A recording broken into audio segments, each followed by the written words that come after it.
மருதமலை முருகன் கோவிலில் தைப்பூச திருவிழா. கோவையில் தைப்பூசத்தை முன்னிட்டு மருதமலை முருகன் கோவிலில் பல்வேறு சிறப்பு பூஜைகள் வெகு விமர்சையாக கொண்டாடப்பட்டது. கோவையை சுற்றியுள்ள முருக பக்தர்கள் மற்றும் பல்வேறு மாவட்டங்களிலிருந்தும் முருக பக்தர்கள் ஆண்கள், பெண்கள், குழந்தைகள் என மருதமலையில் இருக்கும் முருகனை காண பக்தர்கள் பாத யாத்திரையாக காவடி மற்றும் பால்குடம் எடுத்து வேண்டுதல்களை நிறைவேற்றினர்.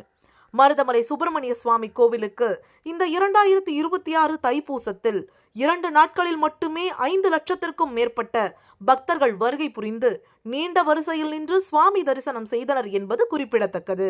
இந்நிலையில் பக்தர்களின் தாக்கம் மற்றும் பசியை தணிக்கும் வகையில் கணுவாய் பகுதியில் செயல்பட்டு வரும் அமிர்தா இன்டர்நேஷனல் ஹோட்டல் மேனேஜ்மெண்ட் கல்லூரியின் சார்பில் அக்ரி கல்லூரி அருகில் மருதமலைக்கு முருகனை காண பாத யாத்திரையாக வந்த பக்தர்களுக்கு இரவு முழுவதும் மோர், தண்ணீர் மற்றும் சிற்றுண்டி உணவுகள் சுமார் 5000த்திற்கும் மேற்பட்டோருக்கு வழங்கப்பட்டது.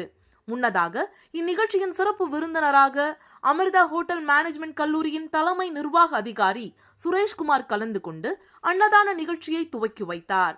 இந்த சிறப்பு வாய்ந்த நிகழ்ச்சியில் கல்லூரியின் ஆசிரியர்கள், மாணவர்கள் கலந்து கொண்டு பக்தர்களுக்கு இனிப்பு மற்றும் சிற்றுண்டிகளை வழங்கி சிறப்பித்தனர்.